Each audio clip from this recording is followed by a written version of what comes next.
대성쌤, 벌써 1월이 지나고 2월이 됐습니다. 2월이 되면 우리 선생님들이 여러 가지를 준비하셔야 되는데 어떤 준비들을 하셔야 되나요? 네, 학교 교육과정, 그다음에 학령 교육과정도 같이 구성을 하시고, 특히나 담임 선생님 같은 경우는 1년의 교육 활동들을 계획하는 시기가 아닐까 싶어요. 그런 여러 가지 준비 속에서 선생님들이 개인 연구 굉장히 중요하다면서요.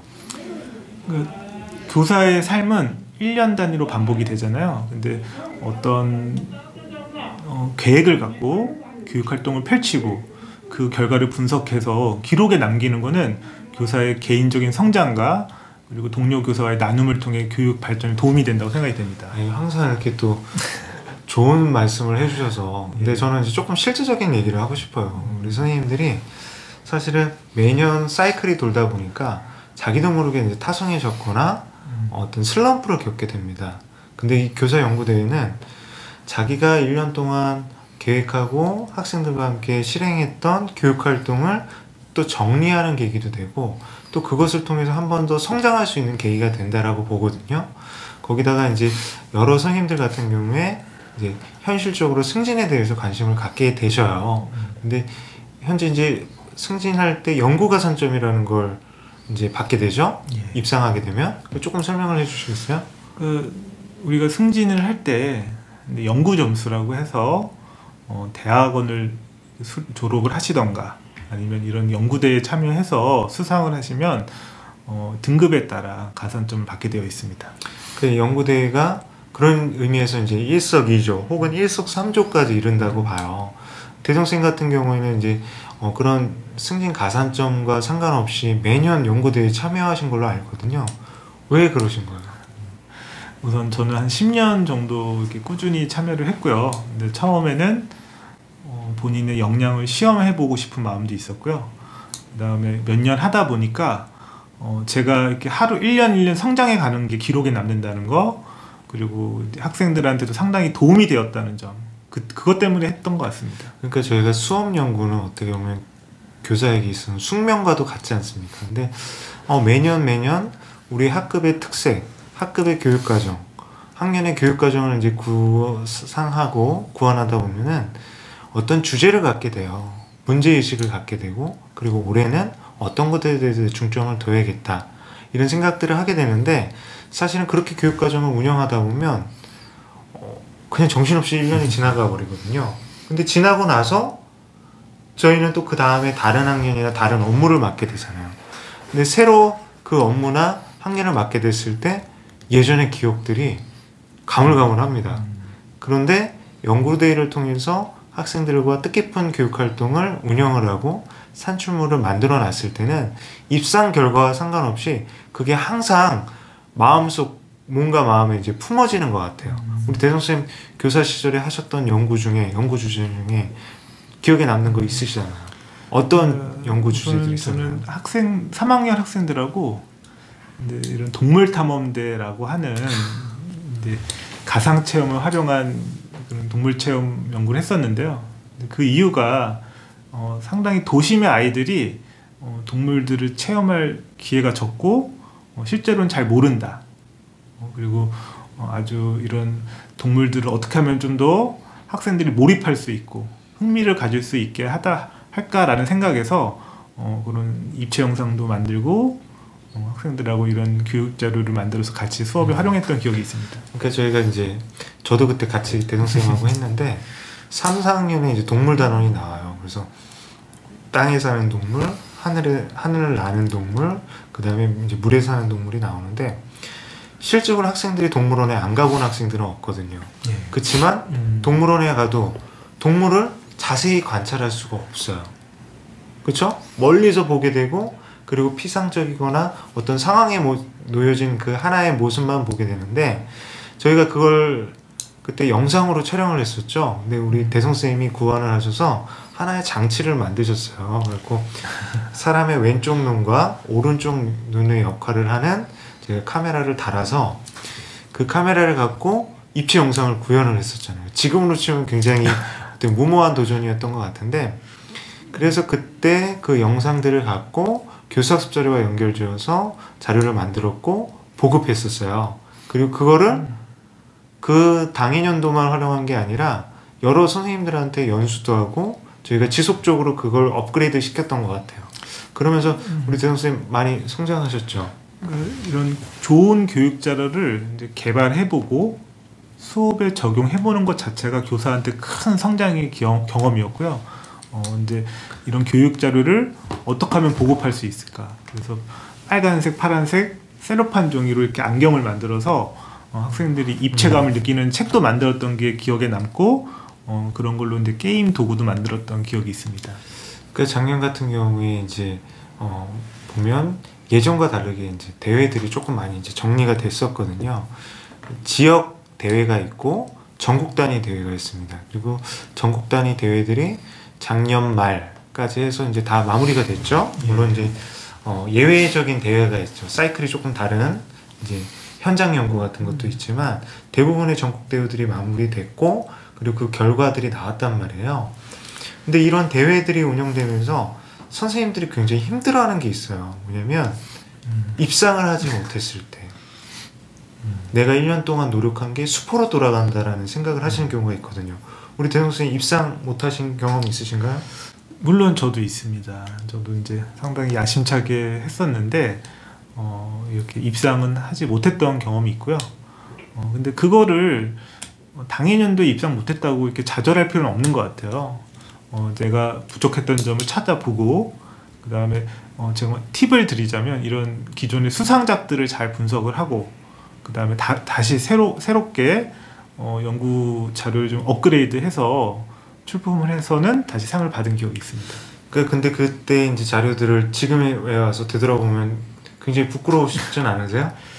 우선은 저는 거꾸로 되게 아름다운 추억이고 물론 성장 과정이 있었기 때문에 초창기에 만든 이런 연구대 작품들은 근데 추후에 이렇게 개발한 연구 자료에 비해서는 좀 부족한 점이 있지만 그것도 상당히 초심자한테는 제 연구 자료가 도움이 되지 않았을까라는 생각이 우리 듭니다. 대선생님은 항상 이제 좋은 말씀만 해주시는데 사실은 연구대에 이제 큰 맘 먹고 이제 출품을 했는데 그 결과가 안 좋을 때 굉장히 좌절감을 받고 그리고 이제 난 다시는 연구대회 안 해 이렇게 생각하시는 선생님들도 있어요. 근데 저는 이제 그 말씀을 듣고 싶어요.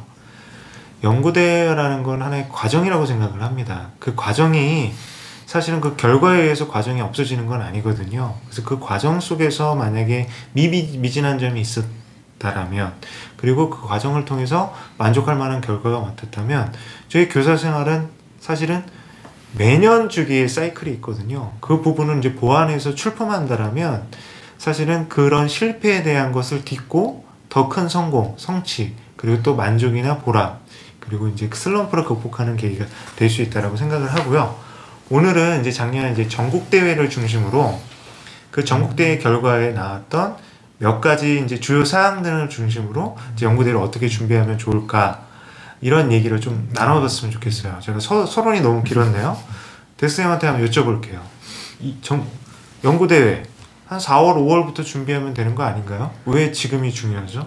우선은 지금 이 교육활동이 이제 3월에 시작이 되고 또 더 중요한 거는 이런 교육과정의 이런 수립이 학급이든 학년이든 2월에 시작이 됩니다. 그래서 전 지금이 가장 연구대회 준비 적기라는 생각이 들고 본인이 관심 있는 분야 혹은 연구대회가 참 많아요. 그러면 에듀넷의 티클리어에 가면 기존의 연구대회별로 이렇게 수상작들이 분류가 돼 있거든요. 근데 그런 걸 좀 보면서 관심 있는 분야를 좀 찾아가면 거꾸로 지금 약간 빠른 것 같지만 가장 효과적인 시기가 아닐까 싶습니다. 그러니까 지금 이 시기에 가장 중요한 거는 저는 이제 이 말씀을 듣고 싶어요. 본인이 출품하고자 하는 연구대회 요강을 꼼꼼히 읽어보시는 분들이 의외로 적어요. 요강을 모르기 때문에 주제에서 그리고 그 심사 관점에서 어긋나는 경우가 있거든요. 그래서 저는 일단 자기가 출품하고자 하는 요강, 올해 요강이 나오지 않았더라도 작년 요강을 살펴보자. 그리고 우리 대선 선생님 말씀해 주신 것처럼 거기서 나아가서 기존에 입상한 작품들을 보면서 본인이 어떤 주제와 문제와 토픽과 테마를 찾아가는 것도 필요하다. 그래서 연구대회 같은 경우는 다 저마다의 연구대회 성격이 있지만 제가 볼 때는 본질은 연결된다라고 보거든요. 그 본질이 뭡니까? 현장에 이런 교육 현안이 있고 어려운 점이 있습니다. 이런 뭐 아이들 중에 어떤 특정 교과나 혹은 이게 좀 소외되거나 좀 아이들이 이런 쪽으로 예를 들면 안전교육으로 지금 상당히 교육이 필요한데 현실적으로 지금 어려움이 있다. 비대면 상황에서 안전교육을 어떻게 강화할 수 있을까? 안전교육 시수를 단순히 몇 시수를 이렇게 넣는데 실제로는 접목하기가 어렵다. 그런 문제의식을 갖고 시작하는 게 저는 중요한 것 같습니다. 그래서 이제 제가 말씀드리면 문제의식이 있다는 건 사회에서 교육에 요구하는 바, 그리고 교육에서 사회로 지향해야 되는 바가 담겨야 된다는 거죠. 그래서 저는 그 주제 혹은 문제라고 생각을 해야 합니다. 주제와 문제의식이 있어야죠. 그리고 이제 그 테마와 토픽이 중요하다는 게 사실은 명확하게 주제가 안 쓸 때가 있어요. 그렇지만 내가 생각한 테마는 친환경이다. 내가 생각한 테마는 리사이클링이다. 사실은 그것은 연구대회의 주제 영역과도 얼마든지 연결 지을 수 있거든요. 그래서 이게 아마 이제 석사학위 논문을 써보신 분들은 다 알 거예요. 논문에 항상 독립변인과 중속변인이 있지 않습니까? 이 독립변인과 중속변인을 염두에 두고 주제를 다듬어가는 과정이 필요하다. 주제가 호응해 주셔야죠. 주제가 연구대의 반이다. 그렇죠. 예, 그러니까 우선은 연구대에서 가장 핵심은 말씀하신 것처럼 주제 잡는 거예요. 그리고 그 주제와 관련된 핵심 키워드들을 이런 개정교육과정이나 어떤 연구 논문이나 이런 걸 이렇게 탐색을 해보면서 내 주제, 내가 생각했던 문제의식을 해결할 수 있는 키워드를 한번 찾아보시고 그거를 조합해서 주제를 아까 말씀하신 독립변인, 종속변인 이런 형태로 좀 주제를 우선 어느 정도 생각하고 그 다음에 시작하는 게 가장 효과적이다라는 생각을 하고 싶습니다. 그렇죠. 그러니까 너무 이슈를 쫓으라는 게 아니라 문제의식과 실제 수업을 연결시킬 수 있는 그 주제를 잡는 게 중요하다. 그래서 우리 대형 선생님이 주제가 반이다 말씀을 해주셨고, 그 다음에 이제 저희가 이게 전략적인 측면이에요. 연구대에 보면은 연구대 보고서를 정말 잘 쓰시는 분들이 있어요. 단 연구대의 요강이나 그 안내사항과는 별개의 보고서를 쓰시는 경우가 있거든요. 어때요?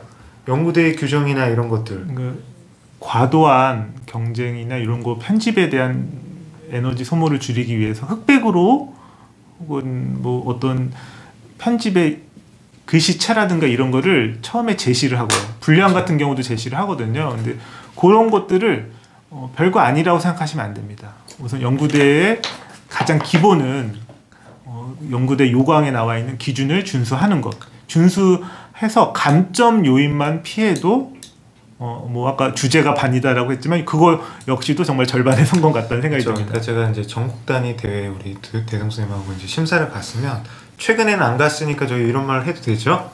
그러니까 보면은 제일 먼저 보는 게 주제, 그 다음에 두 번째로 찾는 게 뭐냐면 감점 요인이에요. 감점 요인을 찾거든요. 이 심사가 공정하고 타당하게 운영돼야 된다는 것에 대한 심사위원님들도 부담감이 있으십니다.